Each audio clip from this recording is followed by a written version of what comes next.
गुरुवार का दिन था। काशी नगरी में एक गरीब ब्राह्मण रहता था।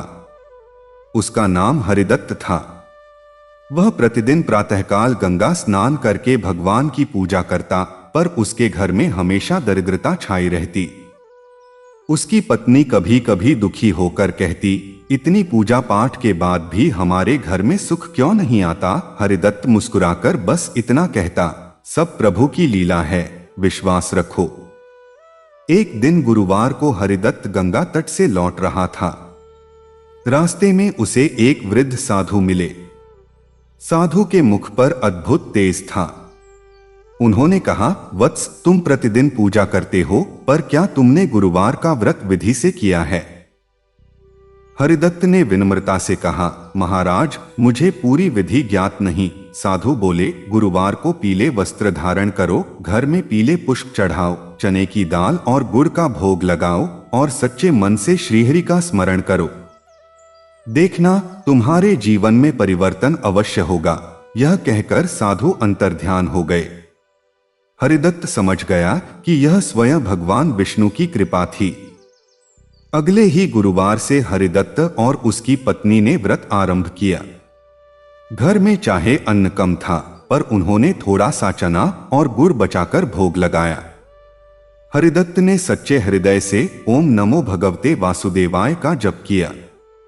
उस दिन पहली बार उसके मन में अद्भुत शांति उतरी। ऐसा लगा मानो स्वयं श्रीहरि उसके घर में विराजमान हो। समय बीतता गया।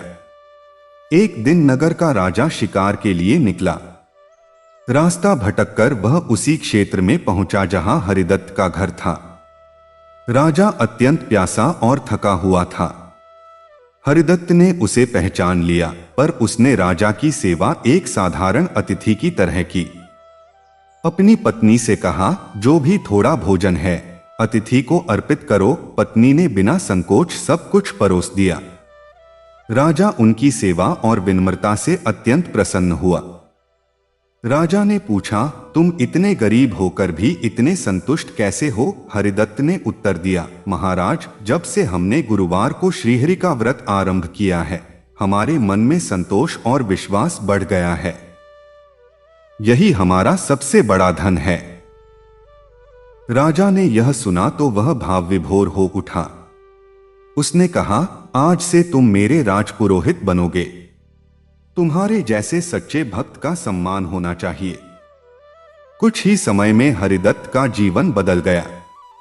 घर में सुख समृद्धि आने लगी, पर उसने कभी अहंकार नहीं किया। वह हर गुरुवार को पहले की तरह व्रत रखता, पीले वस्त्र पहनता और भगवान विष्णु की कथा सुनाता। उसके घर में दूर दूर से लोग आने लगे। जो भी सच्चे मन से व्रत करता, उसके जीवन में भी परिवर्तन आने लगा।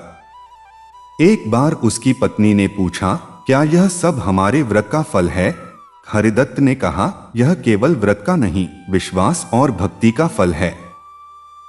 जब मन निष्कलंक होता है, तब श्रीहरि स्वयं रक्षा करते हैं। उसी रात हरिदत्त को स्वप्न में दिव्य दर्शन हुए। शंख, चक्र, गदा और पद्म धारण किए हुए विष्णु भगवान मुस्कुराकर बोले, वत्स, जहां सच्ची श्रद्धा होती है, वहां मैं स्वयं निवास करता हूं। सुबह जब हरिदत्त जागा, उसके नेत्रों से आनंद के आंसू बह रहे थे। उसने पूरे नगर में यही संदेश फैलाया कि गुरुवार का व्रत केवल धन पाने के लिए नहीं, बल्कि मन की शांति और ईश्वर से जुड़ने के लिए करना चाहिए। धीरे धीरे काशी नगरी में हर घर में गुरुवार का दीपक जलने लगा। पीले फूलों की सुगंध और भक्ति के गीत वातावरण में गूंजने लगे। कहा जाता है कि जो भी व्यक्ति सच्चे मन से गुरुवार को भगवान विष्णु का व्रत करता है, पीली वस्तुओं का दान देता है और जरूरतमंदों की सहायता करता है, उसके जीवन के कष्ट दूर होते हैं। पर सबसे बड़ा वरदान यह है कि उसके हृदय में स्थायी शांति और संतोष का वास हो जाता है। भक्ति का मार्ग सरल है, बस विश्वास अटल होना चाहिए। जब मन से अहंकार और संदेह मिट जाता है, तब जीवन स्वयं एक सुंदर कथा बन जाता है। गुरुवार का यह पावन व्रत हमें यही सिखाता है कि सच्ची श्रद्धा से किया गया छोटा सा प्रयास भी प्रभु को प्रिय होता है। जय श्री हरि। गुरुवार का पावन प्रभात था। काशी की गलियों में हल्की सुनहरी धूप उतर रही थी। मंदिरों की घंटियां बज रही थीं और गंगा किनारे मंत्रोच्चार की ध्वनि वातावरण को पवित्र बना रही थी। उसी नगर में हरिदत्त नाम का एक ब्राह्मण रहता था। उसका घर छोटा था, दीवारें पुरानी थीं, पर भीतर भक्ति की ऐसी ज्योति जलती थी जो किसी राजमहल से कम नहीं थी। दरिद्रता उसके जीवन का हिस्सा थी, पर उसके चेहरे पर कभी शिकायत की रेखा नहीं आती थी। उसकी पत्नी सावित्री कभी कभी चिंतित हो जाती। घर में अन्न कम, वस्त्र साधारण और भविष्य अनिश्चित। पर हरिदत्त हर बार मुस्कुराकर कहता, जब तक हमारे घर में श्रीहरि का नाम गूंजता है तब तक अभाव भी आशीर्वाद है। वह प्रतिदिन प्रातः गंगा स्नान कर, तुलसी के पत्ते लाकर, दीप जलाकर श्रद्धा से भगवान विष्णु का स्मरण करता। एक गुरुवार की संध्या को जब वह पूजा कर रहा था, अचानक उसके मन में गहरी व्याकुलता उठी। उसने बंधे हाथों से कहा, प्रभु, यदि मेरी भक्ति में कमी हो तो मार्ग दिखाइए। उसी रात उसे स्वप्न आया। उसने देखा कि आकाश सुनहरी आभा से भर गया है। शंखनाद की दिव्य ध्वनि गूंजी। चारों ओर कमल खिले हुए हैं। उस प्रकाश के मध्य शंख, चक्र, गदा और पद्म धारण किए हुए श्रीहरि प्रकट हुए। उनका स्वर मधुर था, वत्स, गुरुवार को श्रद्धा और नियम से मेरा व्रत करो। पीला वस्त्र धारण करो, चने की दाल और गुड़ का भोग लगाओ और किसी भूखे को भोजन कराओ। जहां सेवा और दया होती है वहीं मेरा निवास होता है। स्वप्न टूटते ही हरिदत्त का हृदय आनंद से भर गया। अगले ही गुरुवार से उसने व्रत आरंभ किया। घर में बहुत कम अन्न था, फिर भी उसने थोड़ा चना भिगोया, गुड़ रखा और पीले फूल जुटाए। सावित्री ने भी पूरे मन से साथ दिया। उन्होंने मिलकर कथा सुनी, दीपक जलाया और पास के एक भूखे वृद्ध को भोजन कराया। उस दिन घर में अन्न भले कम था, पर मन में अद्भुत तृप्ति थी। धीरे धीरे यह नियम उनका जीवन बन गया। हर गुरुवार घर की सफाई होती, आंगन में गोबर से सुंदर चौक बनता, बीच में पीला आसन बिछता, तुलसी पर जल चढ़ाया जाता। ओम नमो भगवते वासुदेवाय का जप पूरे वातावरण को पवित्र कर देता। पड़ोसी भी आकर्षित होकर आने लगे। वे देखते कि जिस घर में पहले चिंता रहती थी, वहां अब शांति और संतोष की मधुर सुगंध फैल गई है। एक दिन नगर में भयंकर सूखा पड़ा। खेत सूख गए, व्यापार ठप हो गया। लोग भयभीत हो उठे। उसी समय राजा शिकार के लिए निकला और रास्ता भटक गया। प्यासा और थका हुआ वह हरिदत्त के घर पहुंचा।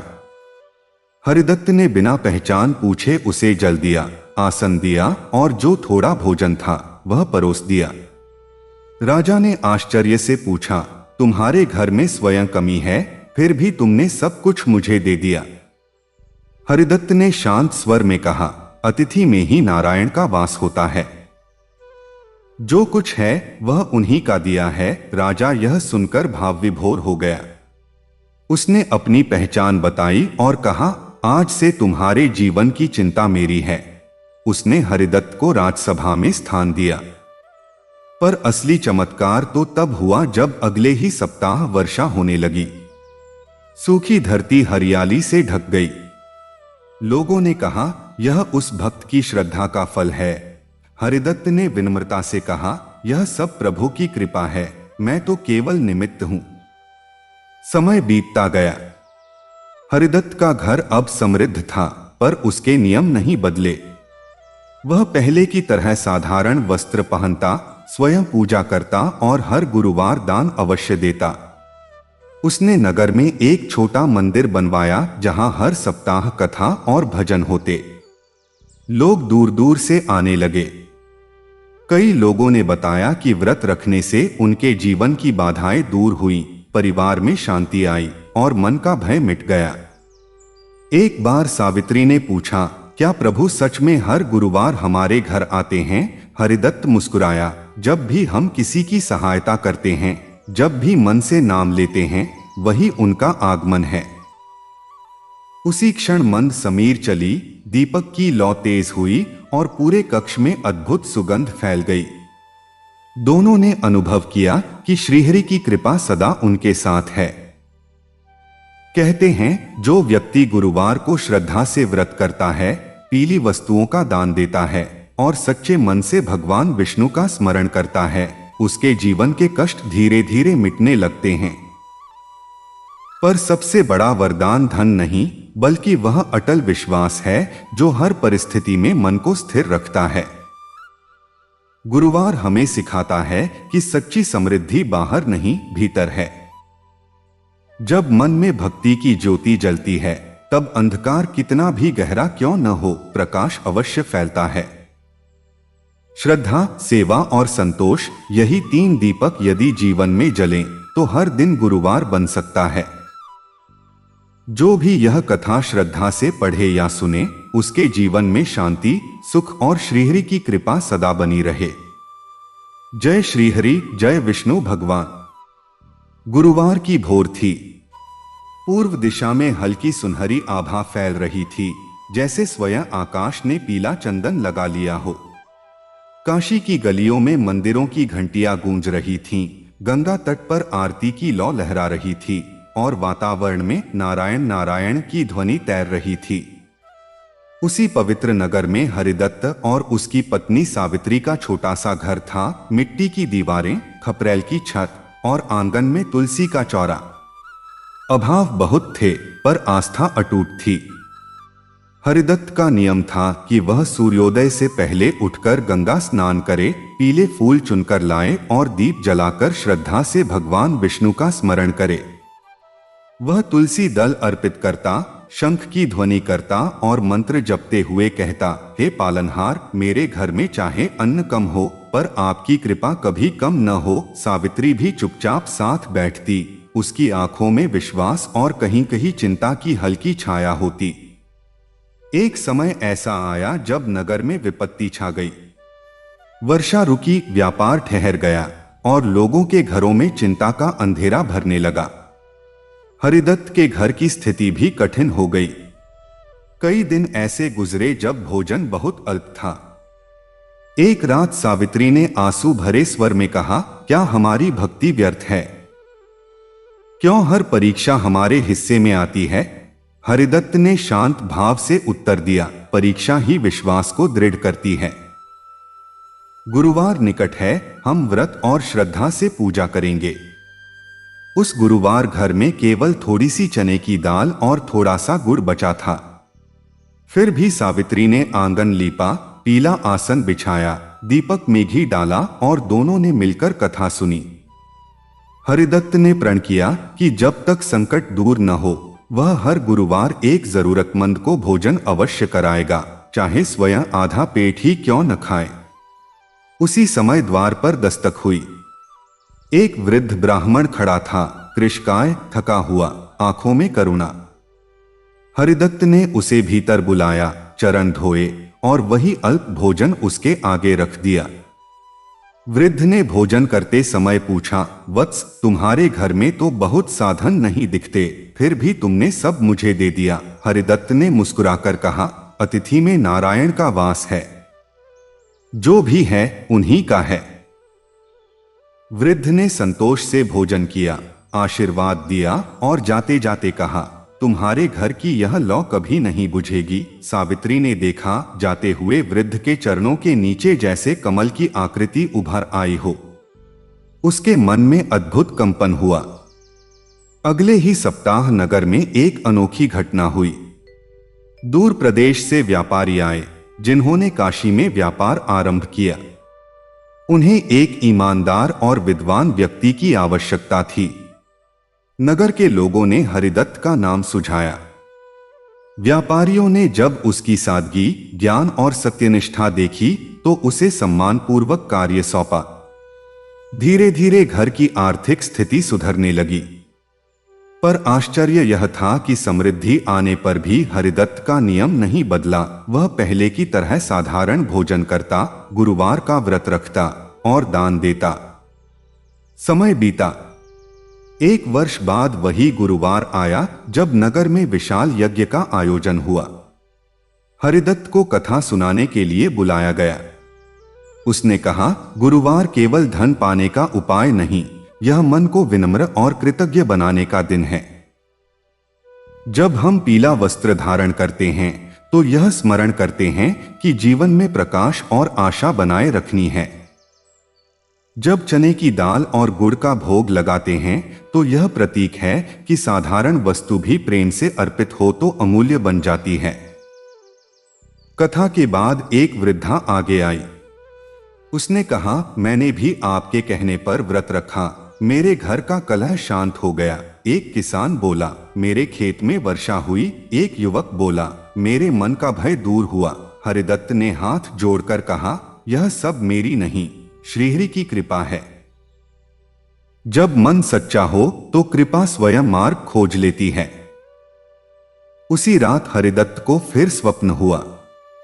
आकाश में दिव्य प्रकाश फैला, शंखनाद हुआ, श्रीहरि प्रकट हुए, तेजस्वी, करुणामय। उन्होंने कहा, वत्स, तुमने समझ लिया कि सच्ची भक्ति सेवा और संतोष में है। जहां दया है वहीं मेरा धाम है। हरिदत्त की आंखों से आंसू बहने लगे। उसने कहा, प्रभु, मुझे कभी अहंकार न हो। श्रीहरि ने आशीर्वाद दिया और प्रकाश में विलीन हो गए। सुबह जब वह जागा, उसके हृदय में अटूट शांति थी। उसने सावित्री से कहा, समृद्धि का अर्थ संग्रह नहीं बल्कि बांटना है। उस दिन से उन्होंने अपने घर का एक भाग यात्रियों और भूखों के लिए खोल दिया। गुरुवार को वहां भजन कीर्तन होने लगा। बच्चे पीले फूल सजाते, महिलाएं दीप सजाती और पुरुष कथा सुनते। धीरे धीरे वह छोटा सा घर भक्ति का केंद्र बन गया। कहते हैं, जो भी श्रद्धा से गुरुवार का व्रत करता है, सत्य बोलता है, जरूरतमंद की सहायता करता है और श्रीहरि का नाम स्मरण करता है, उसके जीवन में चाहे देर से ही सही पर प्रकाश अवश्य आता है। कभी यह प्रकाश धन के रूप में, कभी शांति के रूप में और कभी संकट से रक्षा के रूप में प्रकट होता है। पर सबसे बड़ा वरदान है भीतर का विश्वास, जो किसी भी अंधकार को पराजित कर देता है। गुरुवार हमें याद दिलाता है कि जीवन की सच्ची संपत्ति बाहरी वस्तुओं में नहीं बल्कि उस विश्वास में है जो कठिन समय में भी डगमगाता नहीं। जब हृदय में भक्ति का दीपक जलता है तब हर घर वैकुंठ बन सकता है, हर दिन उत्सव बन सकता है और हर श्वास में नारायण की ध्वनि गूंज सकती है। जो इस कथा को श्रद्धा से पढ़े या सुने, उसके जीवन में संतोष, सेवा और समर्पण की ज्योति प्रज्वलित हो। श्रीहरि की कृपा सदा उसके साथ रहे और उसके घर में सुख शांति का वास हो। जय श्री नारायण। गुरुवार की शांत सुबह थी। आकाश में हल्का पीला उजाला फैल रहा था, जैसे प्रकृति स्वयं इस दिन का स्वागत कर रही हो। एक छोटे से गांव में माधव नाम का एक युवक रहता था। उसके माता पिता का देहांत बचपन में ही हो गया था। वह मेहनत मजदूरी करके अपना जीवन चलाता था। घर कच्चा था, वस्त्र साधारण थे और भोजन भी कभी पूरा मिलता, कभी आधा। पर उसके हृदय में एक अटल विश्वास था। वह हर गुरुवार को श्रद्धा से भगवान विष्णु का व्रत रखता था। माधव ने यह व्रत अपनी दादी से सीखा था। दादी कहा करती थीं, बेटा, गुरुवार को पीला दीप जलाना, तुलसी पर जल चढ़ाना और जो भी थोड़ा बहुत हो प्रभु को अर्पित करना। श्रीहरि धन से नहीं, भावना से प्रसन्न होते हैं। दादी अब इस संसार में नहीं थीं, पर उनकी बातें माधव के हृदय में दीपक की तरह जलती रहती थीं। हर गुरुवार वह सुबह जल्दी उठता, नदी से जल लाता, आंगन लीपता और एक छोटा सा पीला कपड़ा बिछाकर उस पर भगवान की तस्वीर रखता। उसके पास न चांदी की थाली थी न बड़े भोग। वह बस थोड़ा सा गुड़, भीगे हुए चने और एक दीपक अर्पित करता। फिर आंखें बंद करके कहता, प्रभु मेरे पास देने को कुछ नहीं, पर मेरा विश्वास सच्चा है। गांव में एक धनी साहूकार भी रहता था। वह अक्सर माधव का मजाक उड़ाता और कहता, भक्ति से पेट नहीं भरता, मेहनत करो तभी सुख मिलेगा। माधव मुस्कुराकर कहता, मेहनत भी करूंगा और भक्ति भी रखूंगा, क्योंकि दोनों ही आवश्यक हैं। एक वर्ष गांव में भयंकर सूखा पड़ा। खेत सूख गए, काम बंद हो गया। माधव को कई दिनों तक काम नहीं मिला। उसके घर में अन्न समाप्त हो गया। फिर भी गुरुवार आया तो उसने व्रत नहीं छोड़ा। उस दिन उसके पास केवल एक मुट्ठी चना और थोड़ा सा पानी था। उसने वही प्रभु को अर्पित किया और मन ही मन प्रार्थना की, मेरे गांव को बचा लीजिए।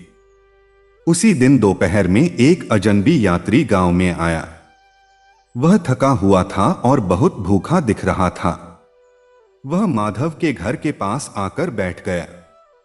माधव ने अपनी अंतिम मुट्ठी चना उसी को दे दी। यात्री ने आश्चर्य से पूछा, तुम स्वयं भूखे हो फिर भी मुझे दे रहे हो? माधव ने उत्तर दिया, अतिथि में ही नारायण का वास है। यात्री ने मुस्कुराकर कहा, तुम्हारा विश्वास अडिग है। उसकी आंखों में असाधारण तेज था। उसने आशीर्वाद दिया और चला गया। उसी रात अचानक आकाश में बादल घिर आए। कई महीनों बाद वर्षा हुई। खेतों में हरियाली लौट आई। गांव वाले आनंद से झूम उठे। कुछ दिनों बाद राज्य के मंत्री गांव में आए। उन्होंने घोषणा की कि पास के नगर में एक बड़े मंदिर के निर्माण के लिए एक ईमानदार और समर्पित व्यक्ति की आवश्यकता है। गांव वालों ने एक स्वर में माधव का नाम लिया। मंत्री ने उसकी परीक्षा ली, उसके आचरण को परखा और उसे मंदिर की देखरेख का दायित्व सौंप दिया। धीरे धीरे माधव का जीवन बदल गया। अब उसके पास सम्मान था, स्थिर आय थी और लोगों का स्नेह था। पर उसने कभी अपना गुरुवार का व्रत नहीं छोड़ा। वह कहता, सुख में भी वही नियम जो दुख में था। मंदिर में हर गुरुवार कथा होती, भजन होते और गरीबों को भोजन कराया जाता। एक रात माधव को स्वप्न में दिव्य प्रकाश दिखाई दिया। शंख की ध्वनि गूंजी। उसने देखा शंख, चक्र, गदा और पद्म धारण किए श्रीहरि उसके सामने खड़े हैं। उन्होंने कहा, वत्स, तुम्हारी सबसे बड़ी पूजा तुम्हारा त्याग और दया है। तुमने अंतिम अन्न भी बांट दिया, इसलिए मैं स्वयं तुम्हारे गांव की रक्षा करने आया। माधव भाव विभोर हो गया। उसने कहा, प्रभु मुझे सदा विनम्र बनाए रखना। सुबह जब वह जागा, उसके मन में अपार शांति थी। उसने गांव वालों को एकत्र कर कहा, गुरुवार का व्रत केवल अपनी इच्छाओं के लिए नहीं, बल्कि सबके कल्याण के लिए रखना चाहिए। जब हम किसी भूखे को भोजन देते हैं, किसी दुखी को सहारा देते हैं, तभी सच्ची पूजा होती है। समय के साथ वह गांव समृद्ध हो गया। लोग हर गुरुवार पीले वस्त्र पहनते, दीप जलाते और जरूरतमंदों की सहायता करते। साहूकार जो पहले मजाक उड़ाता था, वह भी एक दिन माधव के पास आया और बोला, मुझे भी यह व्रत सिखा दो। मैंने समझ लिया है कि धन से अधिक मूल्यवान विश्वास है। माधव ने मुस्कुराकर उसे भी व्रत की विधि बताई। सफाई रखो, सच्चा आचरण रखो, पीली वस्तु अर्पित करो और किसी जरूरतमंद की सहायता अवश्य करो। धीरे धीरे गांव में प्रेम और सहयोग की भावना बढ़ने लगी। कहा जाता है कि जो व्यक्ति श्रद्धा, सेवा और सत्य के साथ गुरुवार का व्रत करता है, उसके जीवन में अद्भुत परिवर्तन आता है। कभी वह परिवर्तन बाहर दिखता है, कभी भीतर। पर सबसे बड़ा चमत्कार यह है कि मन का भय समाप्त हो जाता है और विश्वास की ज्योति जल उठती है। जब हृदय में अटल श्रद्धा हो तो छोटी सी झोपड़ी भी वैकुंठ बन जाती है। जब हाथ सेवा में लगे हों और होठों पर नारायण का नाम हो तो जीवन का हर संघर्ष एक आशीर्वाद बन जाता है। जो भी इस कथा को श्रद्धा से सुने या पढ़े, उसके जीवन में विश्वास, संतोष और सेवा की भावना बढ़े। गुरुवार का यह पावन दिन उसके घर में सुख शांति और श्रीहरि की कृपा लेकर आए। जय विष्णु भगवान। गुरुवार की भोर थी। आसमान हल्के सुनहरे रंग में रंगा हुआ था, जैसे स्वयं प्रकृति ने पीतांबर ओढ़ लिया हो। पक्षियों की मधुर चहचहाहट, मंदिरों की घंटियों की ध्वनि और शंखनाद से पूरा वातावरण पवित्र हो रहा था। उसी समय एक छोटे से ग्राम में गोपाल नाम का एक सीधा सादा युवक रहता था। उसका जीवन संघर्षों से भरा था, पर उसके मन में अटूट आस्था थी। वह हर गुरुवार को श्रद्धा से भगवान विष्णु का व्रत रखता और पूरे विश्वास से उनकी पूजा करता। गोपाल का घर बहुत साधारण था। मिट्टी की दीवारें, फूस की छत और आंगन में एक छोटी सी तुलसी। उसकी मां अक्सर कहती थीं, बेटा, गुरुवार को पीली वस्तु का दान करना और जो भी मिले उसमें संतोष रखना। श्रीहरि भावना देखते हैं, वैभव नहीं। गोपाल ने इन बातों को अपने जीवन का नियम बना लिया था। एक समय गांव में कठिनाई का दौर आया। खेती सूख गई, काम मिलना बंद हो गया और लोगों के चेहरों पर चिंता छा गई। गोपाल के पास भी बहुत कम अन्न बचा था। पर जब गुरुवार आया, उसने अपने नियम नहीं छोड़े। उसने आंगन लीपा, एक छोटा सा पीला कपड़ा बिछाया, दीपक जलाया और थोड़ा सा चना गुड़ अर्पित किया। उसकी आंखों में सच्ची विनम्रता थी। उसने कहा, प्रभु, मेरे पास धन नहीं, पर मेरा विश्वास अडिग है। मुझे सही मार्ग दिखाइए। उसी दिन दोपहर में एक वृद्ध साधु गांव में आए। वे थके हुए और भूखे लग रहे थे। लोग अपने अपने घरों के द्वार बंद कर रहे थे, क्योंकि अन्न की कमी थी। साधु गोपाल के द्वार पर आए। गोपाल ने बिना एक पल सोचे उन्हें भीतर बुलाया। जो थोड़ा भोजन बचा था, वही प्रेम से परोस दिया। साधु ने संतोष से भोजन किया और बोले, वत्स, आज तुमने जो दिया है वह तुम्हारे लिए 100 गुना होकर लौटेगा। उनके मुख पर तेज था और जाते समय उनकी चाल में एक दिव्यता झलक रही थी। अगले ही सप्ताह पास के नगर से एक व्यापारी गांव में आया। उसे अपने गोदाम के लिए एक ईमानदार और परिश्रमी व्यक्ति चाहिए था। गांव वालों ने गोपाल का नाम सुझाया। व्यापारी ने उसकी परीक्षा ली और उसकी सच्चाई से प्रभावित होकर उसे काम पर रख लिया। धीरे धीरे गोपाल की स्थिति सुधरने लगी। घर में अन्न आने लगा, मां के चेहरे पर मुस्कान लौट आई। पर समृद्धि आने पर भी गोपाल का नियम नहीं बदला।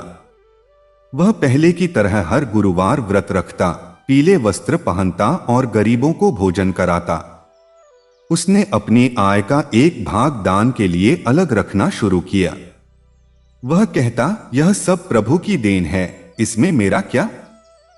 एक वर्ष बाद गांव में भयंकर बीमारी फैल गई। लोग भयभीत हो गए। गोपाल ने मंदिर में हर गुरुवार सामूहिक प्रार्थना आरंभ की। वह सबको समझाता, डर नहीं, विश्वास रखो, मन को स्थिर रखो, स्वच्छता रखो और एक दूसरे की सहायता करो। धीरे धीरे स्थिति सुधरने लगी। गांव वाले कहने लगे कि गोपाल की भक्ति से गांव बच गया। एक रात गोपाल को स्वप्न में दिव्य प्रकाश दिखाई दिया। शंख की ध्वनि गूंजी। उसने देखा कि स्वयं श्रीहरि प्रकट हुए हैं, 4 भुजाएं, पीतांबर, करुणामय मुस्कान। उन्होंने कहा, वत्स, सच्ची पूजा वही है जिसमें सेवा और त्याग हो। तुमने अभाव में भी दान दिया, इसलिए मैं सदैव तुम्हारे साथ हूं। गोपाल भावुक होकर बोला, प्रभु, मुझे कभी अभिमान न हो। श्रीहरि ने आशीर्वाद दिया और प्रकाश में विलीन हो गए। सुबह उठकर गोपाल ने यह अनुभव अपने तक ही रखा, पर उसके व्यवहार में और भी विनम्रता आ गई। उसने गांव में एक छोटा सा स्थान बनवाया जहां हर गुरुवार भजन कीर्तन और कथा होती। बच्चे पीले फूल सजाते, महिलाएं दीपक जलाती और पुरुष कथा सुनते। धीरे धीरे पूरा गांव गुरुवार के व्रत से जुड़ गया। एक दिन वही साहूकार जो पहले भक्ति का मजाक उड़ाता था, गोपाल के पास आया। उसने कहा, मैंने धन कमाया पर शांति नहीं मिली। तुम्हारे चेहरे की संतुष्टि देखकर समझ आया कि सच्चा सुख विश्वास में है। गोपाल ने उसे प्रेम से बैठाया और व्रत की विधि समझाई। साफ मन, सच्चा आचरण, सेवा का भाव और प्रभु का स्मरण, बस यही पर्याप्त है। समय के साथ गोपाल का गांव समृद्ध और शांतिपूर्ण बन गया। वहां लोग एक दूसरे की सहायता करते, झगड़े कम होते और हर घर में गुरुवार को दीपक जलता। पीले वस्त्रों की झलक और भक्ति गीतों की ध्वनि से वातावरण पवित्र हो जाता। कहा जाता है कि जो व्यक्ति सच्चे मन से गुरुवार का व्रत करता है, वह केवल बाहरी सुख ही नहीं बल्कि भीतर की दृढ़ता भी प्राप्त करता है। कठिनाइयां जीवन में आती हैं, पर विश्वास उन्हें छोटा बना देता है। जब हृदय में नारायण का नाम गूंजता है, तब भय दूर हो जाता है और आशा की किरण जगमगा उठती है। गुरुवार हमें यह सिखाता है कि सच्ची समृद्धि बांटने में है, सच्ची पूजा सेवा में है और सच्चा सुख संतोष में है। जब हम किसी भूखे को भोजन देते हैं, किसी दुखी को सांत्वना देते हैं और ईश्वर का नाम लेते हैं, तभी जीवन सफल होता है। जो भी इस कथा को श्रद्धा से पढ़े या सुने, उसके जीवन में शांति, विश्वास और प्रभु की कृपा बनी रहे। उसके घर में सुख समृद्धि आए और उसके हृदय में भक्ति की ज्योति सदा प्रज्वलित रहे। जय श्री हरि। गुरुवार की सुनहरी सुबह थी। आकाश में हल्की पीली आभा फैल रही थी और गांव के मंदिर से शंख की ध्वनि गूंज रही थी। उसी गांव में सीता नाम की एक स्त्री रहती थी। उसका जीवन संघर्षों से भरा था। पति का देहांत कई वर्ष पहले हो चुका था और वह अपने छोटे बेटे के साथ किसी तरह जीवन चला रही थी। घर छोटा था, आय का कोई स्थायी साधन नहीं था, पर उसके मन में अटूट विश्वास था। वह हर गुरुवार को श्रद्धा से भगवान विष्णु का व्रत रखती और पूरे प्रेम से उनकी पूजा करती। सीता को यह व्रत उसकी सास ने सिखाया था। सास कहा करती थीं, बेटी, गुरुवार को मन से श्रीहरि का स्मरण करना, पीली वस्तु अर्पित करना और किसी जरूरतमंद की सहायता करना। धन से नहीं, भावना से प्रभु प्रसन्न होते हैं। सास अब इस संसार में नहीं थीं, पर उनकी बातें सीता के हृदय में गूंजती रहती थीं। एक समय ऐसा आया जब सीता पर संकट और बढ़ गया। बेटे की तबीयत खराब रहने लगी।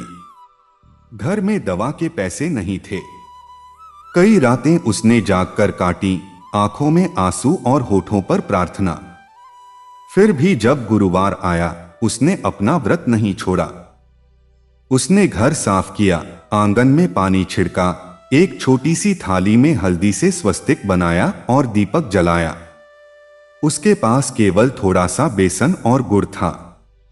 उसने उसी से भोग बनाया और बंधे हाथों से बोली, प्रभु, मेरे बच्चे को स्वस्थ कर दीजिए। मैं सब सह लूंगी, बस उसकी रक्षा कर लीजिए। उसी दिन दोपहर में एक वृद्ध महिला उसके घर के सामने बैठ गई। वह बहुत थकी और भूखी लग रही थी। सीता ने अपने बेटे की ओर देखा। घर में भोजन बहुत कम था, पर उसने बिना हिचकिचाए वह प्रसाद वृद्धा को दे दिया। वृद्धा ने प्रेम से खाया और सीता के सिर पर हाथ रखकर बोली, तुम्हारी गोद सदा भरी रहेगी, तुम्हारा घर कभी खाली नहीं रहेगा। उनकी आंखों में अजीब सी चमक थी। उस रात बेटे का तेज बुखार अचानक उतर गया। अगले ही दिन गांव के वैद्य स्वयं उसके घर आए और बोले, मुझे न जाने क्यों लगा कि यहां आना चाहिए। उन्होंने निःशुल्क औषधि दी। कुछ ही दिनों में बेटा पूर्णतः स्वस्थ हो गया। कुछ सप्ताह बाद गांव में एक बड़ा धार्मिक आयोजन हुआ। वहां एक धनी परिवार ने विधवा स्त्रियों के लिए रोजगार योजना शुरू करने की घोषणा की। जब चयन हुआ तो सीता का नाम सबसे पहले आया। उसे मंदिर के लिए फूलों की माला बनाने का काम मिला। धीरे धीरे उसकी आय स्थिर होने लगी। घर में अन्न आने लगा, बेटे की पढ़ाई शुरू हुई। पर सीता का स्वभाव नहीं बदला। वह पहले की तरह हर गुरुवार व्रत रखती, पीले फूल चढ़ाती और एक निर्धन को भोजन अवश्य कराती। उसने अपने बेटे को भी सिखाया, सुख में अहंकार नहीं और दुख में निराशा नहीं, यही श्रीहरि का मार्ग है। एक वर्ष बाद गुरुवार की रात उसे स्वप्न आया। उसने देखा चारों ओर दिव्य प्रकाश फैला है, कमल खिले हैं और मधुर शंखध्वनि गूंज रही है। उस प्रकाश के मध्य श्रीहरि खड़े हैं, पीतांबर धारण किए, करुणामय मुस्कान के साथ। उन्होंने कहा, सीता, तुमने अभाव में भी दया और विश्वास नहीं छोड़ा। जहां सच्चा त्याग होता है वहां मैं स्वयं निवास करता हूं। सीता की आंखों से आंसू बह निकले। उसने कहा, प्रभु, मुझे सदा सेवा का अवसर दीजिए। सुबह उठते ही उसके मन में गहरी शांति थी। उसने किसी को अपने स्वप्न के बारे में नहीं बताया, पर उसके चेहरे की आभा बदल गई थी। गांव की स्त्रियां उससे प्रेरणा लेने लगीं। धीरे धीरे पूरा गांव गुरुवार के व्रत और सेवा से जुड़ गया। लोग झगड़े कम करने लगे, एक दूसरे की सहायता करने लगे। सीता का बेटा बड़ा होकर विद्वान बना। उसने गांव में एक छोटा सा विद्यालय खोला, जहां गरीब बच्चों को निःशुल्क शिक्षा मिलती थी। हर गुरुवार वहां भजन होता, कथा सुनाई जाती और प्रसाद बांटा जाता। सीता अक्सर बच्चों को समझाती, सच्चा धन विश्वास है, सच्ची पूजा सेवा है। कहते हैं, गुरुवार का व्रत केवल इच्छाएं पूरी करने के लिए नहीं, बल्कि मन को मजबूत बनाने के लिए है। जब जीवन में कठिनाइयां आती हैं और फिर भी व्यक्ति विश्वास बनाए रखता है, तभी सच्ची भक्ति प्रकट होती है। पीली वस्तु का दान, दीपक की लौ और कथा का श्रवण, ये सब प्रतीक हैं उस अटल श्रद्धा के जो अंधकार में भी प्रकाश खोज लेती है। जो भी श्रद्धा से गुरुवार को श्रीहरि का स्मरण करता है, दूसरों की सहायता करता है और सच्चे मन से प्रार्थना करता है, उसके जीवन में परिवर्तन अवश्य आता है। कभी वह परिवर्तन परिस्थितियों में दिखता है, कभी मन की शांति में। पर एक बात निश्चित है, जहां विश्वास अडिग हो, वहां कृपा का प्रवाह अवश्य होता है। जो इस कथा को मन लगाकर पढ़े या सुने, उसके जीवन में भी आशा की किरण जागे, उसके घर में सुख शांति का वास हो और उसके हृदय में भक्ति की ज्योति सदा प्रज्वलित रहे। जय श्री नारायण। कहते हैं कि सप्ताह के 7 दिनों में गुरुवार ऐसा दिन है जब आकाश का रंग भी कुछ अधिक कोमल लगता है, हवा में एक अलगसी शांति घुली रहती है और मन स्वतः ही श्रद्धा की ओर झुक जाता है। यह वह दिन है जब विश्वास की छोटी सी लौ भी बड़े अंधकार को मिटा सकती है। ऐसी ही एक कथा है एक छोटे से नगर की, जहां भक्ति ने भाग्य की दिशा बदल दी। उस नगर में धर्मपाल नाम का एक साधारण व्यापारी रहता था। उसका छोटा सा अनाज का व्यापार था। प्रारंभ में उसका काम अच्छा चलता था, पर धीरे धीरे घाटा बढ़ने लगा। उधार बढ़ गया, ग्राहक कम हो गए और घर में चिंता का वातावरण छा गया। उसकी पत्नी ललिता धैर्यवान थी, पर भीतर ही भीतर वह भी टूटने लगी थी। घर में 2 छोटे बच्चे थे, जिनकी पढ़ाई और भविष्य की चिंता उन्हें रात भर जगाए रखती। धर्मपाल की मां जीवित थीं।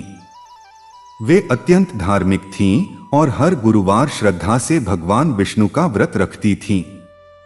एक दिन उन्होंने बेटे से कहा, बेटा, संकट समय की धूल है, स्थायी नहीं। तुम भी सच्चे मन से गुरुवार का व्रत रखो। पीले वस्त्र धारण करो, केले का भोग लगाओ और किसी जरूरतमंद को भोजन अवश्य कराओ। देखना, राह अवश्य खुलेगी। पहले तो धर्मपाल को संकोच हुआ। वह सोचने लगा, क्या केवल व्रत से व्यापार सुधरेगा? पर जब हर ओर से निराशा मिली तो उसने मां की बात मान ली। अगले गुरुवार उसने दुकान देर से खोली, पहले घर में पूजा की। आंगन साफ किया गया, एक पीला कपड़ा बिछाया गया, दीपक जलाया गया। धर्मपाल ने पहली बार मन से प्रार्थना की, प्रभु मुझे धन नहीं, सही मार्ग दीजिए। उस दिन उसने दुकान पर तय किया कि वह किसी भी ग्राहक को गलत तौल नहीं देगा, चाहे उसे नुकसान ही क्यों न हो। उसी दोपहर एक वृद्ध किसान आया। वह बहुत गरीब था और उसके पास पूरे पैसे नहीं थे। धर्मपाल के मन में क्षण भर के लिए पुरानी आदत जागी, कम तौल कर दे, पर तुरंत उसे सुबह की पूजा याद आई। उसने पूरा अनाज तौला और कुछ अतिरिक्त भी रख दिया। किसान की आंखें भर आईं। उसने कहा, भगवान तुम्हारा भला करें। धीरे धीरे यह बात फैलने लगी कि धर्मपाल ईमानदार व्यापारी है। लोग दूर दूर से उसकी दुकान पर आने लगे। जहां पहले दुकान सूनी रहती थी, वहां अब भीड़ बढ़ने लगी। घाटा धीरे धीरे कम होने लगा, पर असली परिवर्तन उसके भीतर आया। उसे शांति मिलने लगी। वह समझ गया कि गुरुवार का व्रत केवल चमत्कार की प्रतीक्षा नहीं, बल्कि अपने आचरण को सुधारने का संकल्प है। कुछ महीनों बाद नगर में भयंकर आंधी आई। कई दुकानों का सामान नष्ट हो गया। धर्मपाल की दुकान भी क्षतिग्रस्त हुई। वह एक पल के लिए हताश हुआ, पर उसी क्षण उसने स्वयं को संभाला। गुरुवार निकट था। उसने टूटी दुकान के बीच ही दीपक जलाया और कहा, प्रभु आपने दिया था, आपने लिया है, मैं विश्वास नहीं छोड़ूंगा। उसी शाम नगर के एक बड़े व्यापारी ने घोषणा की कि वह अपने साथ एक विश्वसनीय साझेदार जोड़ना चाहता है। कई नाम सुझाए गए, पर अंत में सबने धर्मपाल का नाम लिया। उसकी ईमानदारी की चर्चा दूर तक पहुंच चुकी थी। उसे साझेदारी का प्रस्ताव मिला। यह उसके जीवन का बड़ा मोड़ था। समय के साथ धर्मपाल का व्यापार बहुत बढ़ गया। उसने नया गोदाम बनाया, बच्चों को अच्छी शिक्षा दिलाई, पर उसने अपनी पुरानी दुकान नहीं छोड़ी। हर गुरुवार वह वहीं बैठता, स्वयं ग्राहकों को तौलकर अनाज देता और जरूरतमंदों को निःशुल्क अन्न वितरित करता।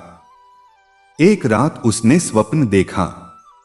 चारों ओर सुनहरी आभा फैली है, शंख की ध्वनि गूंज रही है। उसने देखा कि श्रीहरि करुणामय मुस्कान के साथ खड़े हैं। उन्होंने कहा, धर्मपाल तुमने व्रत को कर्म से जोड़ा, इसलिए सफलता मिली। जहां सत्य और दया होती है, वहीं मैं निवास करता हूं। धर्मपाल की आंखों से आंसू बह निकले। उसने प्रण किया कि वह कभी अन्याय का साथ नहीं देगा। धीरे धीरे उसका घर भक्ति का केंद्र बन गया। हर गुरुवार वहां कथा होती, पीले फूल सजते, प्रसाद बांटा जाता। उसकी पत्नी ललिता कहती, संकट ने हमें गिराया नहीं, बल्कि प्रभु के और निकट ला दिया। नगर के लोग कहते थे कि धर्मपाल का जीवन इस बात का प्रमाण है कि गुरुवार का व्रत केवल रीति नहीं, एक संकल्प है, सत्य का, सेवा का और विश्वास का। जब मनुष्य अपनी नीयत शुद्ध कर लेता है, तो परिस्थितियां भी बदलने लगती हैं। कहते हैं, जो व्यक्ति सच्चे मन से गुरुवार को श्रीहरि का स्मरण करता है, अपने कर्मों को सुधारता है और जरूरतमंद की सहायता करता है, उसके जीवन में देर से ही सही पर स्थायी सुख अवश्य आता है। धन आए या न आए, पर मन की शांति अवश्य आती है। और जब मन शांत हो, तो वही सबसे बड़ा वैभव है। जो इस कथा को श्रद्धा से पढ़े या सुने, उसके जीवन में भी सत्य का साहस, सेवा का भाव और अटल विश्वास जागृत हो। उसके घर में सुख समृद्धि का प्रकाश फैले और उसके हृदय में श्रीहरि का नाम सदा गूंजता रहे। जय श्रीहरि। संध्या का समय था।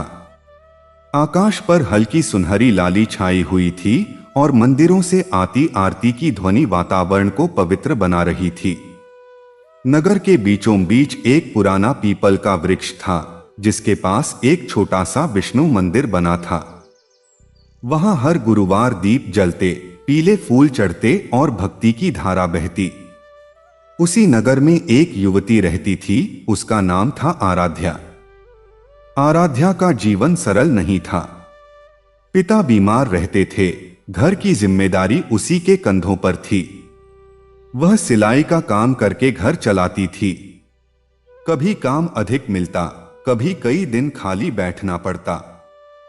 लेकिन चाहे परिस्थिति कैसी भी हो, वह हर गुरुवार प्रातः स्नान करके श्रद्धा से भगवान विष्णु का व्रत रखती थी। उसकी मां कहा करती थीं, बेटी, गुरुवार का व्रत केवल इच्छा पूरी करने के लिए मत रखना, इसे अपने मन को मजबूत बनाने के लिए रखना।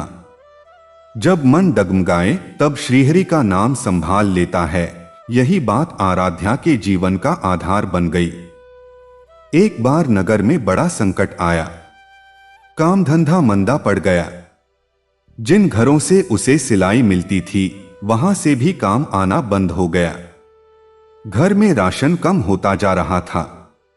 पिता की दवाइयां भी आवश्यक थीं। आराध्या रात भर जागकर सोचती, अब क्या होगा। पर गुरुवार आने पर वह अपने आंसू पोंछ लेती, घर साफ करती, पीला दुपट्टा बिछाती और दीप जलाकर प्रार्थना करती, प्रभु मुझे हिम्मत दीजिए, मेरे पिता को स्वस्थ रखिए, मैं परिश्रम करूंगी, आप मार्ग दिखाइए। एक गुरुवार जब घर में केवल थोड़ी सी दाल बची थी, उसी समय दरवाजे पर एक अनजान बालक आया। वह भूखा था और कई दिनों से ठीक से भोजन नहीं किया था। आराध्या क्षण भर के लिए रुकी। मन में विचार आया, यदि इसे दे दूं तो घर में क्या बचेगा। पर अगले ही पल उसने सोचा, अतिथि में ही नारायण का वास है। उसने वही दाल और रोटी बालक को दे दी। बालक ने मुस्कुराकर कहा, दीदी, भगवान आपका भला करें। उसकी आंखों में ऐसी चमक थी कि आराध्या का मन विचित्र शांति से भर गया। अगले ही दिन एक महिला उसके घर आई।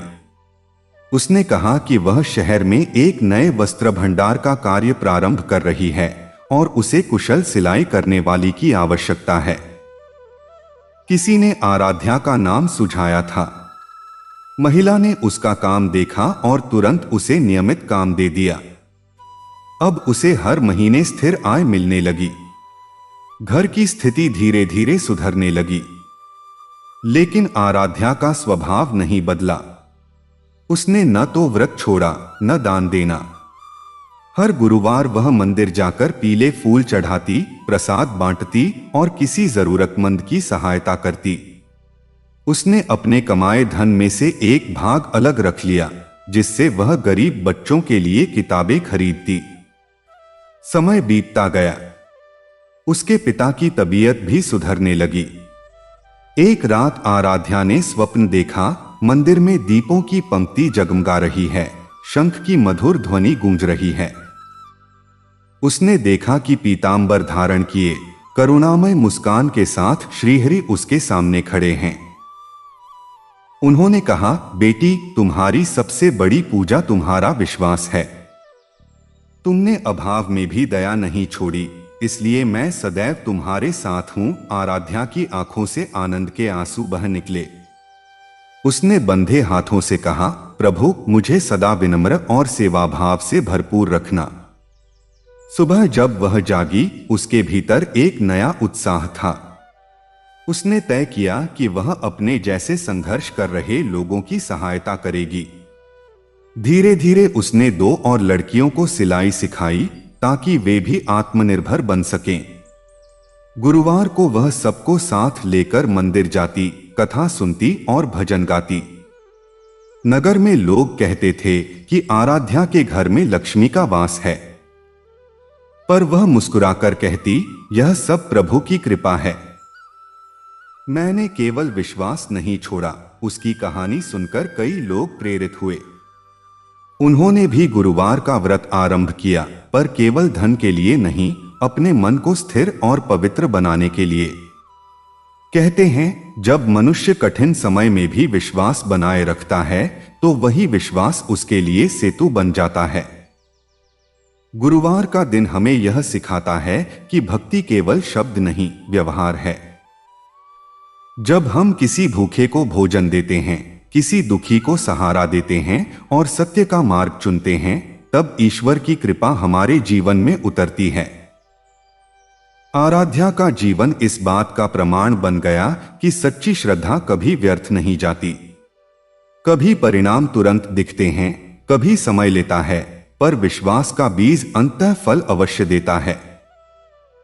जो भी सच्चे मन से गुरुवार को श्रीहरि का स्मरण करता है, सेवा का मार्ग अपनाता है और अपने कर्मों को शुद्ध रखता है, उसके जीवन में प्रकाश अवश्य फैलता है।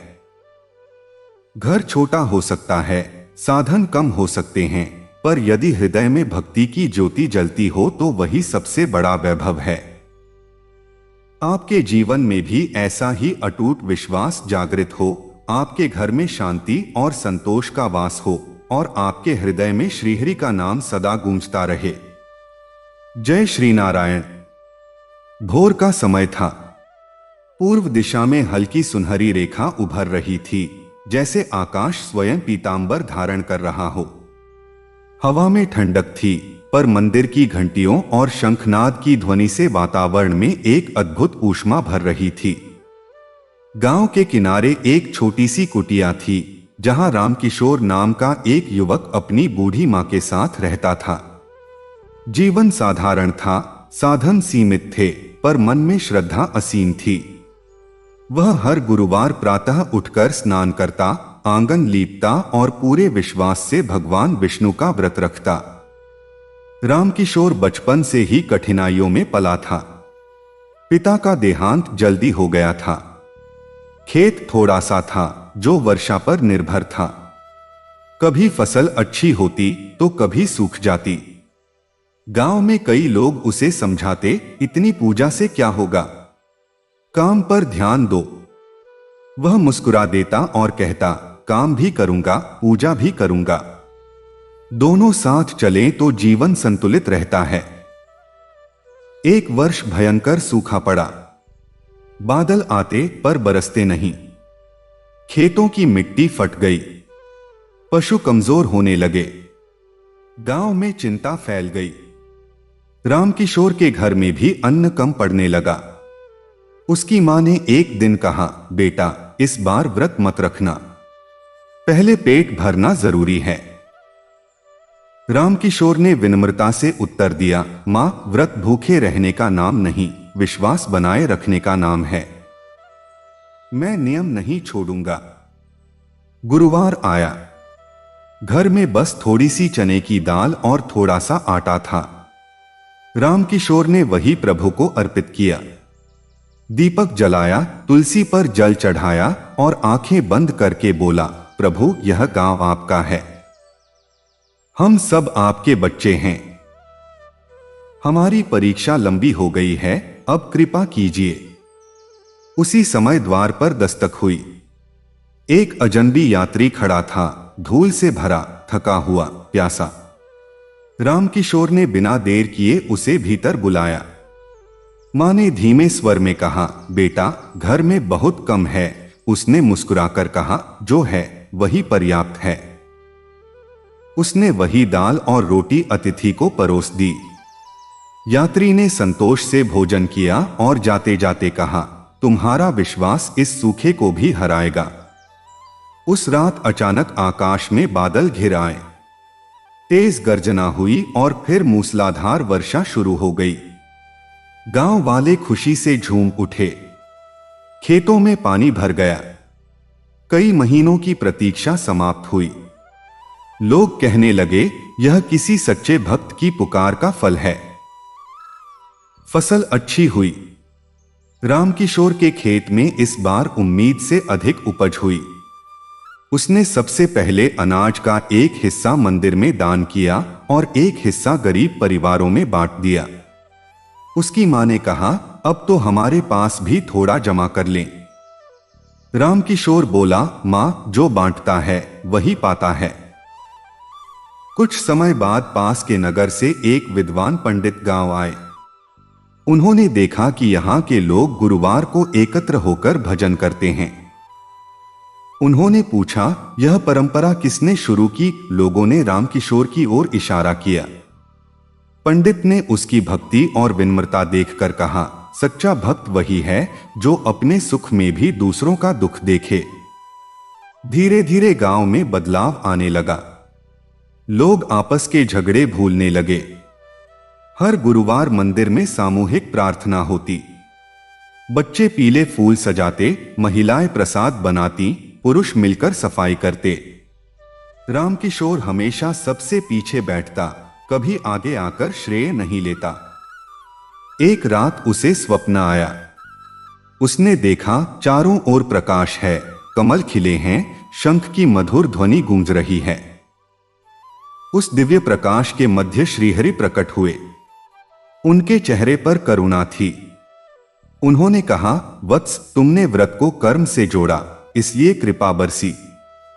सच्ची भक्ति वही है जो दूसरों के जीवन में प्रकाश भर दे। रामकिशोर भाव विभोर होकर बोला, प्रभु, मुझे सदा सेवा के मार्ग पर बनाए रखना।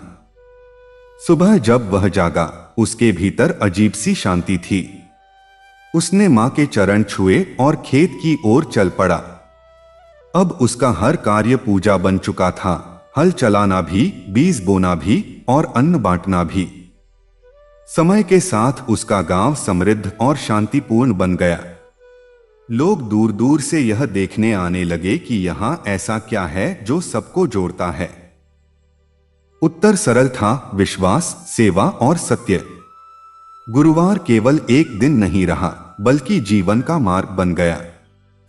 कहते हैं, जो व्यक्ति सच्चे मन से गुरुवार को श्रीहरि का स्मरण करता है, अपने कर्मों को शुद्ध रखता है और किसी भी परिस्थिति में दया नहीं छोड़ता, उसके जीवन में परिवर्तन अवश्य आता है। कभी वह परिवर्तन बाहर दिखता है, कभी भीतर। पर सबसे बड़ा चमत्कार यह है कि मन का भय समाप्त हो जाता है और आत्मा में स्थिरता आ जाती है। यदि जीवन में कभी अंधकार घना लगे तो एक दीपक जलाइए, पीले फूल अर्पित कीजिए और विश्वास से कहिए, हे पालनहार, मैं आपका हूं। जब समर्पण सच्चा होता है तो कृपा का मार्ग स्वयं बन जाता है। आपके जीवन में भी ऐसा ही अटूट विश्वास जागे, आपके घर में शांति का दीप सदा जलता रहे और आपके हृदय में श्रीहरि का नाम निरंतर गूंजता रहे। जय श्रीहरि। जब जीवन की राहें धुंधली हो जाती हैं, जब चारों ओर समस्याओं का अंधेरा घिर आता है और मन बार बार हार मानने को कहता है, तब कहीं भीतर से एक धीमी सी आवाज उठती है, विश्वास रखो। यही विश्वास मनुष्य को गिरकर भी उठना सिखाता है। गुरुवार का दिन उसी विश्वास का प्रतीक माना जाता है। यह केवल एक तिथि नहीं, बल्कि धैर्य, सेवा, सत्य और समर्पण का स्मरण है। कहा जाता है कि जो व्यक्ति सच्चे मन से इस दिन पालनहार का स्मरण करता है, उसके जीवन में परिस्थितियां चाहे जैसी हों, भीतर की ज्योति कभी बुझती नहीं। ऐसी ही एक विस्तृत कथा है विश्वास, परीक्षा और कृपा की। उत्तर भारत के एक शांत नगर में विनायक नाम का एक युवक रहता था। उसका परिवार कभी संपन्न हुआ करता था। उसके पिता के पास कपड़ों का बड़ा व्यापार था, घर में सुख सुविधाएं थीं, आंगन में हंसी गूंजती थी। पर समय का चक्र बदला। गलत साझेदारी, घाटा और फिर अचानक पिता की बीमारी, सब कुछ ही वर्षों में बदल गया। व्यापार बंद हो गया, कर्ज बढ़ गया और पिता इस संसार से विदा हो गए। विनायक पर घर की पूरी जिम्मेदारी आ गई। बीमार मां, छोटी बहन और पुराना घर जिसकी दीवारें भी मानो दुख से झुक गई थीं। विनायक पढ़ा लिखा था, पर अनुभव कम था। उसने कई जगह काम ढूंढा, पर सफलता नहीं मिली। कभी छोटी नौकरी मिलती, फिर छूट जाती। कर्ज देने वाले दरवाजे पर आकर कठोर शब्द कह जाते। रात को जब सब सो जाते, विनायक आंगन में बैठकर आकाश को देखता और सोचता, क्या सचमुच ईश्वर सुनते हैं। उसकी मां अत्यंत धार्मिक थीं। हर गुरुवार वे श्रद्धा से भगवान विष्णु का व्रत रखती, पीला वस्त्र धारण करती, चने की दाल और गुड़ का भोग लगाती और तुलसी पर जल चढ़ाती। एक दिन उन्होंने विनायक से कहा, बेटा, परिस्थिति चाहे जैसी हो, विश्वास मत छोड़ना। गुरुवार का व्रत केवल धन पाने के लिए नहीं, मन को स्थिर रखने के लिए है। पहले तो विनायक के मन में संशय था। उसे लगता था कि केवल पूजा से जीवन नहीं बदलता, पर जब हर ओर निराशा ही मिली तो उसने निश्चय किया कि वह भी मां के साथ व्रत रखेगा। अगले गुरुवार उसने स्नान किया, साफ कपड़े पहने, घर की सफाई की और पहली बार पूरे मन से प्रार्थना की, प्रभु मुझे मार्ग दिखाइए, मैं भाग्य नहीं अवसर चाहता हूं। उस दिन उसने एक और संकल्प लिया, वह चाहे जितनी कठिनाई हो कभी बेईमानी नहीं करेगा। उसी सप्ताह उसे एक गोदाम में हिसाब किताब का काम मिला। वेतन कम था पर उसने ईमानदारी से काम शुरू किया। मालिक कठोर स्वभाव का था। कई कर्मचारी चोरी छिपे लाभ कमाते थे, पर विनायक ने अपने संकल्प को याद रखा। कुछ महीनों बाद गोदाम में बड़ी गड़बड़ी सामने आई। हिसाब में भारी अंतर था। मालिक ने सब कर्मचारियों को बुलाया। जांच हुई। अंत में पता चला कि जिन लोगों पर भरोसा था वही गलत कर रहे थे। विनायक के खाते साफ निकले। मालिक ने आश्चर्य से पूछा, इतने अवसर थे फिर भी तुमने फायदा क्यों नहीं उठाया? विनायक ने शांत स्वर में कहा, गलत लाभ देर तक नहीं टिकता। धीरे धीरे मालिक का विश्वास उस पर बढ़ता गया। उसे अधिक जिम्मेदारी दी गई। वेतन बढ़ा। घर की स्थिति थोड़ी सुधरने लगी। कर्ज धीरे धीरे चुकने लगा। पर विनायक ने अपना गुरुवार का व्रत नहीं छोड़ा। वह हर सप्ताह थोड़ा अन्न अलग रखता और किसी जरूरतमंद को देता। एक वर्ष बाद नगर में भीषण बाढ़ आई। कई घर डूब गए, व्यापार ठप हो गया। विनायक का गोदाम भी क्षतिग्रस्त हुआ। फिर से संकट सामने था, पर इस बार विनायक पहले जैसा नहीं था। वह घबराया नहीं। गुरुवार आया तो उसने पानी से भरे आंगन में ही दीपक जलाया। बोला, प्रभु यदि यह परीक्षा है तो मुझे धैर्य दीजिए। बाढ़ के बाद पुनर्निर्माण का काम शुरू हुआ। सरकार ने सहायता योजनाएं घोषित की। विनायक ने गोदाम के नुकसान का सही आकलन तैयार किया और ईमानदारी से आवेदन किया। उसकी पारदर्शिता देखकर अधिकारी प्रभावित हुए। गोदाम को सहायता मिली। मालिक ने विनायक को साझेदारी का प्रस्ताव दिया। यह उसके जीवन का बड़ा मोड़ था। अब विनायक केवल कर्मचारी नहीं, भागीदार था। उसने व्यवसाय को नए तरीके से व्यवस्थित किया। कर्मचारियों के लिए नियम बनाए, ईमानदारी, समय की पाबंदी और पारदर्शिता। उसने तय किया कि हर गुरुवार गोदाम में आधे दिन काम होगा और शेष समय सेवा कार्यों में लगाया जाएगा। उस दिन जरूरतमंदों को राशन बांटा जाता, बच्चों को किताबें दी जाती। नगर में उसकी चर्चा होने लगी। लोग कहते, विनायक के जीवन में चमत्कार हुआ, पर वह मुस्कुराकर कहता, चमत्कार विश्वास और कर्म का संगम है। समय बीतता गया। बहन की शादी अच्छे परिवार में हुई। मां का स्वास्थ्य सुधरा। घर में फिर से हंसी लौट आई। पर विनायक के भीतर एक विनम्रता बनी रही। एक रात उसे स्वप्न आया, दिव्य प्रकाश फैला है, शंख की मधुर ध्वनि गूंज रही है। उसने देखा कि पीतांबर धारण किए श्रीहरि उसके सामने खड़े हैं। उनके मुख पर करुणा थी। उन्होंने कहा, वत्स, तुमने संकट में भी सत्य का मार्ग नहीं छोड़ा। यही सच्ची पूजा है। विनायक की आंखों से आंसू बह निकले। उसने कहा, मुझे सदा सेवा का अवसर दीजिए। सुबह जब वह जागा, उसका मन और भी दृढ़ था। उसने निश्चय किया कि वह युवाओं को रोजगार के अवसर देगा। उसने एक प्रशिक्षण केंद्र खोला, जहां जरूरतमंदों को लेखा जोखा और व्यापार की शिक्षा दी जाती। हर गुरुवार वहां कथा, भजन और सामूहिक प्रार्थना होती। धीरे धीरे नगर बदलने लगा। लोग केवल अपने लाभ के बारे में नहीं सोचते, बल्कि समाज के बारे में भी सोचने लगे। विनायक ने समझा दिया कि गुरुवार का व्रत केवल रीति नहीं, जीवन दृष्टि है। यह हमें सिखाता है कि अभाव में भी दया रखें, सफलता में भी विनम्र रहें और हर परिस्थिति में सत्य का साथ दें।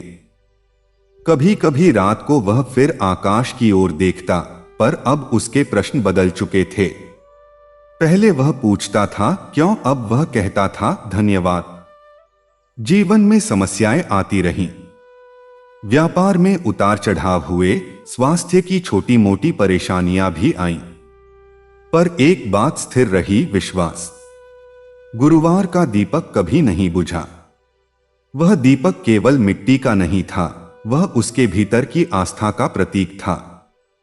कहा जाता है कि जब मनुष्य अपने कर्मों को शुद्ध रखता है और विश्वास को दृढ़ करता है तो परिस्थितियां धीरे धीरे उसके अनुकूल होने लगती हैं।